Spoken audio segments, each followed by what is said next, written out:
Good morning po sa lahat. So, ang topic po na na-assign sa amin is yung single degree of freedom, structural dynamic analysis.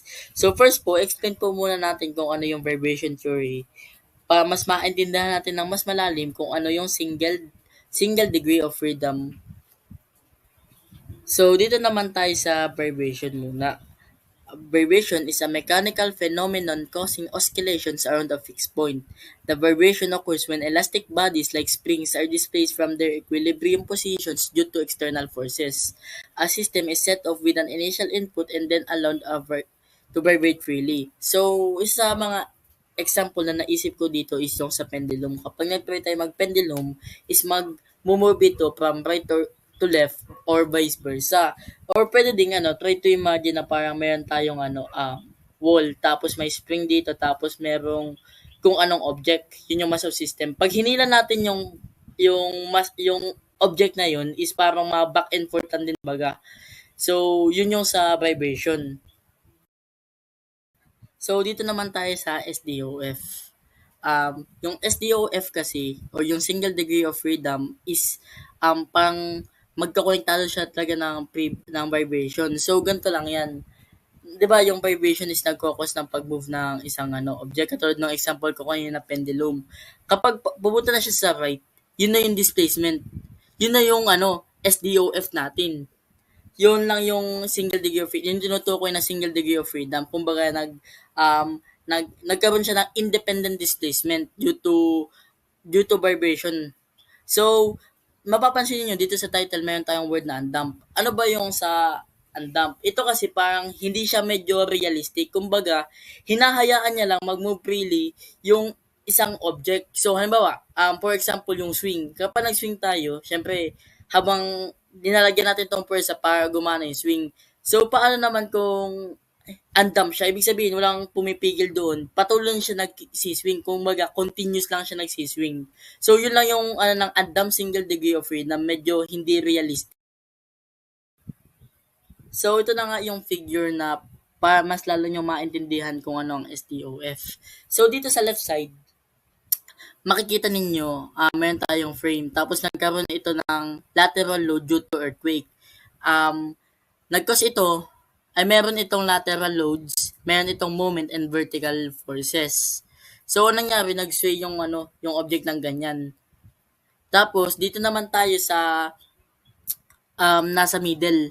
Paano kung mas stiff yung beam kaysa sa column? Ang mangyayari, pipigil lang ito yung moment. Kumbaga, magkakaroon lang siya ng displacement. So, yung displacement na yun yung tinatawag nating SDOF.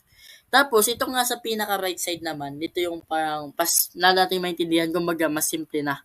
Halimbawa, steady lang ito. Tapos, nagkaroon siya ng lateral load. Yung nga sa pinakababang part niya is na fixed support. So, hindi siya magkakaroon ng displacement. Ang mangyayari, magsisway lang yung M from right, tapos babalik ng left. So, yun lang yun. Yung M pala, and okay, ma-explain ko further. So, dito naman tayo sa equation ng SDOF na kapag nag-sum tayo ng forces along x-axis, positive to the right, is magkakamap tayo sa M times double dot Q plus KU. Yung kung saan yung M is the mass of the system tapos K is lateral stiffness. So, itong mass of the system tapos lateral stiffness will be explained further by my co-reporters. Itong double dot Q naman is yung acceleration and U is displacement. So, mapapansin nyo baga, yung double dot Q tapos U is familiar sa atin dahil ito ay galing sa equation of motion na kung saan kapag dinerive natin yung displacement, with respect to time, magiging siyang um, velocity. Tapos yung velocity naman, kapag dinerive natin ulit with respect to time, magiging siyang acceleration. So, dito naman tayo sa formula sa baba na medyo naging complicated, di ba? Pero hindi. Medyo mahaba lang siya i-derive. So, hindi ko na masyadong i-explain yung pag-derive sa kanya. Pero pag relate mo siya sa frequency, sa period, tapos paggamit ng ODE, tapos pag-express nito sa polar form, ay magkakamap tayo sa gantong formula. And dito na nga tayo, by graphing nga nung polar form nung equation na na-derive kanina is magkakamap tayo sa gantong graph. where yung x-axis is time while yung x-axis is displacement. So kanina nabanggit ko na ang undamp single degree of freedom ay yung pag-move or pag-sway ng isang structure or object ay walang pumipigil dito, kumbaga continuously swaying siya. So tingnan ulit natin yung figure ng graph, yung may A, B, C, D, E. Ang represent lang is yung nasa right side na figure. So, start tayo from A na steady lang siya and zero displacement sa graph. And doon naman si B is nag-displace siya sa right and tumaas naman yung sa graph. Then doon sa C naman is naka-steady ulit siya and zero na ulit yung displacement sa graph. Pagdating naman dun sa D is nasa left naman siya and nasa negative displacement naman yung nasa graph. And magiging steady na ulit ito sa E and zero na yung displacement sa graph. So, ganun lang yung sa undamp single degree of freedom. And yung T of n naman dito, di ba, mapapansin nyo sa figure, T of n is equal to 2 pi over omega of n. Represent lang ito yung period or yung time to complete one cycle. Tas, yun na. Sana nag-gets ninyo yun sa part ko. And magpo-proceed na tayo sa structural weight. Good day everyone, I'm Maria Julia B. Zabala and I will be discussing undamped single degree of freedom system under structural weight. So, structural weight is a crucial parameter in the dynamic analysis of structures, particularly in the context of earthquake engineering. It directly influences the structure's response to seismic forces. So, sinasabi na yung circular frequency is proportional to the mass, which in turn is directly proportional to the weight. For seismic analysis of structures, the weight is defined as the total effective weight, or in W, which is specified in Structural Engineering Institute of the American Society of Civil Engineers, or ASCE SEI 2010, Minimum Design Loads for Buildings and Other Structures Standard, or yung tinatawag na ASCE-7, as W is equals to dead load plus 0.25 storage load plus larger of partition load when applicable, or 10 pounds per square foot plus operating weight of permanent equipment plus 0.2 snow load plus landscape loads. So, yung for partition loading, ASCE-7 requires the given partition load of 10 pounds per square foot when determining the effective weight. Applicable lang siya where the location of partitions ay subject to change, such as buildings designated as office building occupancy. Yung isa naman requires a partition live load of 15 pounds per square foot kapag magde-design ng individual floor members for vertical loads kapag yung floor live load is less than 80 pounds per square foot. Once the dead load is estimated, one can determine the tributary weight of a floor or roof as shown on the picture sa left side, building structure and lump mass simplified model for a multi-story building. Yung weight of each floor and the tributary wall loads halfway between adjacent floors is assumed to be concentrated or lumped at each floor level. Tingnan niyo yung figure sa right side, yung story weight Wx for calculating lateral forces. The story weight Wx for this diagram is given as Wx is equals to walls ABC plus 4 floor plus equipment is equals to WA plus WB plus WC plus WD plus WE. Yung WD includes weight of the structure floor, suspended ceiling, and mechanical equipment unless taken separately as WE. And when applicable, 10 pounds per square foot for partitions or the actual partition weight. In general, foundation weight and half of the first story wall weight are assumed to act directly on the ground and are commonly omitted in seismic calculations. Though common practice, hindi an explicit provision in seismic design specifications. So let's try an example. The load pressures for dead, live, and snow loads for the rectangular 30 feet by 40 feet warehouse structure shown are provided below. Determine the effective weight at the roof. Roof dead load is equals to 45 pounds per square foot. Floor dead load is equals to 65 pounds per square foot. Wall dead load is equals to 25 pounds per square foot. Floor live load is equals to 250 pounds per square foot. And snow load na 50 pounds per square foot. So, first step, i-identify yung effective height of the roof para ma-determine yung tributary height ng walls needed para makalculate yung effective weight ng walls. In this case, yung tributary height ng walls is the sum of the height from the roof to midway to the base floor and the entire height of a parapet wall above the roof level as shown in the figure. So, yung height ng tributary is equals to h sub 1 over 2 plus height ng parapet equals 16 feet over 2 plus yung height ng parapet na 4 feet. Ang total niya ay 12 feet. So, second step, calculate individual weights of components associated with the floor of interest. The components contributing to the effective weight of the roof include the walls parallel to north to south and east to west directions, roof load, and snow load. Note that the storage live load and floor dead load do not contribute to the seismic weight of the roof dahil they are associated with the base level and nag-act directly on the ground. So, the weight of the walls is calculated by multiplying the area of the walls with the wall dead load. So, yung weight ng walls parallel to the north to south direction is equals to 24,000 pounds. Similarly, for the weight of walls parallel to the east to west direction is equals to 18,000 pounds. Yung weight naman ng roof level is calculated by multiplying the roof area with the roof dead load. So, ang total ng weight ng roof level is 54,000 pounds. This problem specifies a snow load pressure which is necessary for the seismic weight calculation of the roof level. So, according dun sa specifications, snow loads exceeding 30 pounds per square foot are factored by 0.2 in the seismic weight calculation.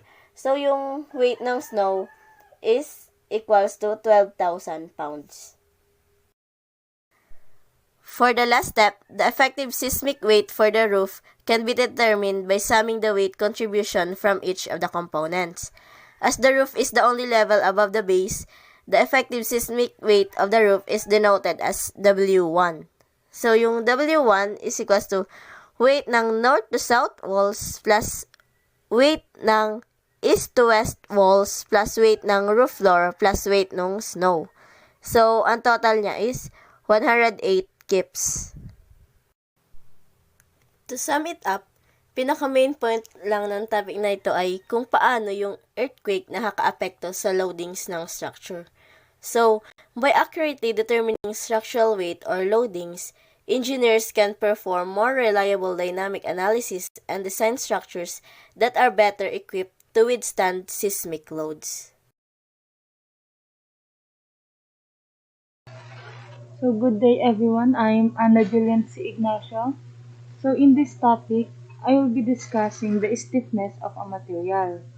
So hindi ako magpo-provide ng example dito kasi mag-focus tayo sa concept mismo ng structural stiffness.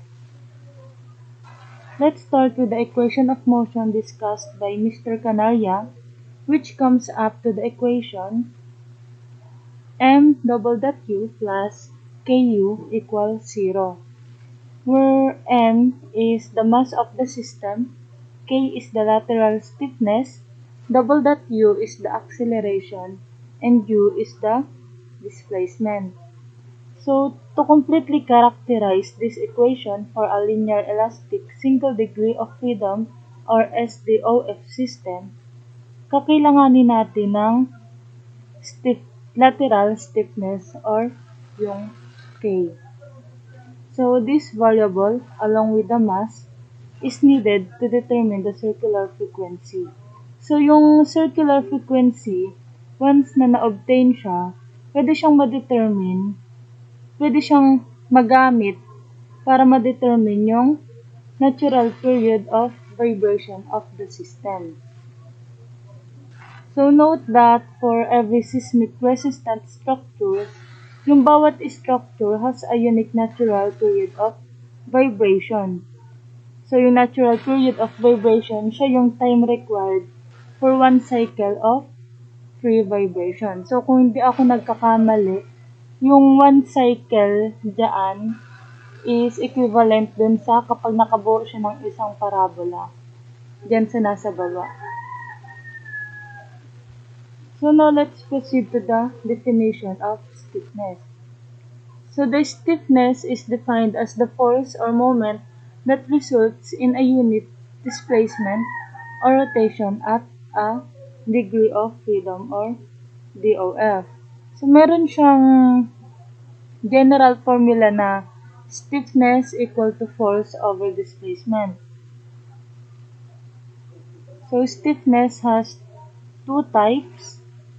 Yung una ay yung axial stiffness, which is commonly applied on trusses. It is the force required to produce unit displacement. So, meron siyang formula na AS or axial stiffness equal to EA over L. Kung saan yung E is yung modulus of elasticity, yung A is yung cross-sectional area, and yung L is yung length. So, the other one is the bending stiffness. Commonly applied siya sa beams. It is the moment required to produce unit rotation. Meron siyang equation na BS or bending stiffness equal EI over L. Yung EI dyan is the moment of the cross-section about the axis of bending, or also known moment of inertia. So, kung mapapansin nyo, halos same lang sila. Ang pinagkaiba lang ng formula nila is yung sa axial, ang ginamit niya is yung cross-section area, while yung dun sa bending is yung moment of inertia. So, to differentiate lang din yung dalawa, i-highlight ko lang that yung axial stiffness, siya yung force, while yung bending is the moment.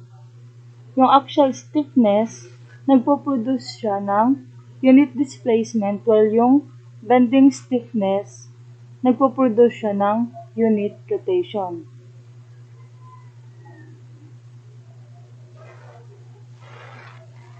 So here, we can derive equations for K for a number of simple structural systems that can be modeled as SDOF or the single degree of freedom.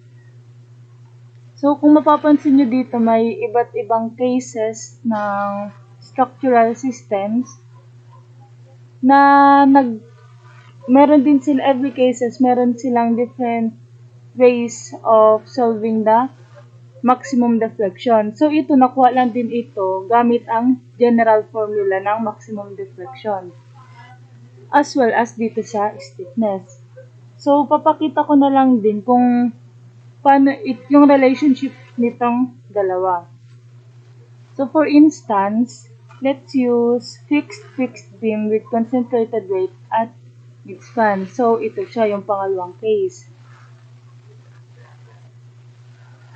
Itong pangalawang figure, ito yung idealized lamp mass model ng fixed beam. Tapos, ito yung concentrated weight niya, nasa gitna. Dito naman sa pangatlo, ito na yung displaced shape niya.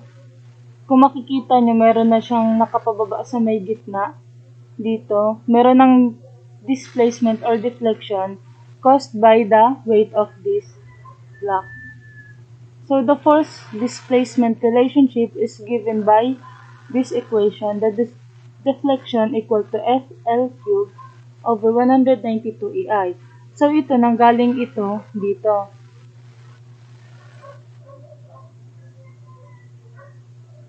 The stiffness of the SDOF system is determined by applying the same process as in K is equal to F over the displacement. Ito yung general formula na nabanggit ko rin kanina na sa stiffness. So, ito, isinubstitute lang siya dito, which ends up to this expression. So, ganun siya. Yun yung relationship ng max deflection and ng stiffness. So, do keep in mind na lang din na yung paggamit ng K is always depending dun sa case ng structure. Kung mapapansin nyo, iba-iba silang lahat depende sa case ng structure. So, there's no fixed formula for it. Only general formula na kailangan mong mag-derive in able to get the right value. So the way of getting its value is varying considering the condition of the structure. So that's all for my part, and further discussions of the topics will be discussed by my group mates. Next is yung approximate structural period. Lahat ng building is may natural period o resonance, which is the number of seconds it takes for the building to naturally vibrate back and forth. Yung resonance is one factor that contribute to building damage. So sa subtopic na to, ipapakita dito yung approximate period kung gaano katagal yung vibration sa structure kapag nagkaroon ng seismic waves. Yung different types na structure is makikita sa mga susunod na slides.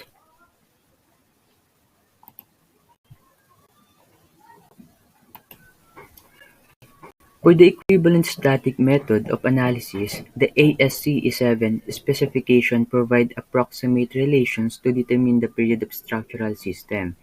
Yung equivalent static method is one of the widely used method of analysis which is ginagamit ito to estimate the amount of force on the structure.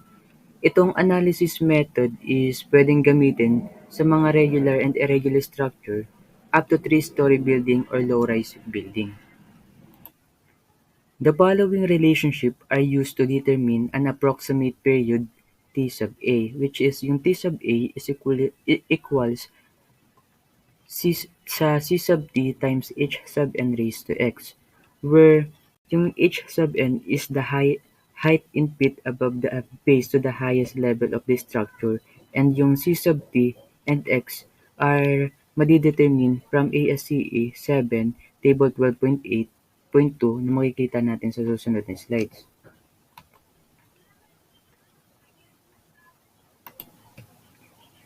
Dito sa table 3.2 is makikita dito yung values of approximate period parameters na C sub T and X sa bawat structure types.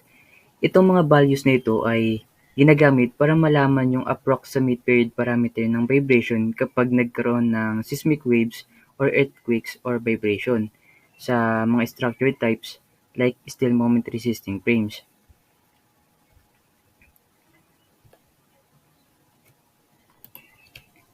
O halimbawa, may building tayo na 10-story at 100 feet ang taas niya. So, ano yung approximate period of vibration niya sa steel moment resisting frames, sa concrete moment resisting frames, sa ganong kataas na building? So, yun. Next is yung an even more approximate relation that can be used to quickly check the value determined using equation 3.18 o yung equation na T sub A is equals to C sub T times H sub N raised to X, or the full dynamic analysis period is T sub A is equals to 0.1 times N, where N is the number of stories. Itong T sub A is equals to 0.1 times N is pwede mong gamitin para i-check yung nakuhang values gamit yung equation na T sub A is equals to C sub T H N raised to X kung tama. So halimbawa, kukunin natin yung approximate period ng structure type na concrete moment resisting frames. Tapos may given tayo na 12, the number of stories, plus 3 meter or 10 feet, the height of floor to ceiling, and gamit yung formula na T sub A is equals to C sub T times H N raised to X, and may mga given tayo from the table na C sub T is equals to 0.016 and X na 0.9, tapos ang HN natin is makukuha natin kapag minultiply natin yung number of stories tapos yung height of floor to ceiling. Ang makukuha natin each is 120 feet. So, substitute yung mga given na yun dun sa formula, may makukuha tayong 1.2 second. And for checking using the formula of T sub A is equals to 0.1 times N, may makukuha naman tayong 1.2. So, yun yung importance ng T sub A is equals to 0.1 N na formula to check if the answer of the first formula is correct. This approximate period can be considered valid for buildings up to 12 stories and story height uniformly distributed at about 10 feet.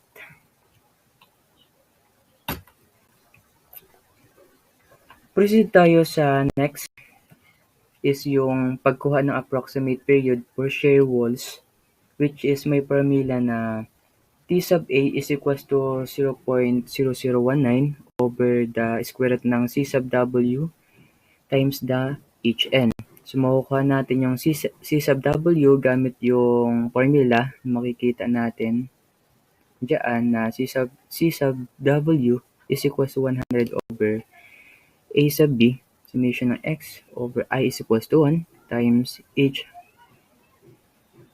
sub N over H sub I squared times ng A over 1 plus 0.83 times HI over D sub I squared, where yung AB is the area of the base of the structure in square feet, tapos yung A sub I is the web area of shear wall I in square feet, tapos yung DI is the length of shear wall I in feet, and HI is the height of shear wall I in feet, and yung last is yung X is number of shear walls in the building effective in resisting lateral force in the direction under consideration.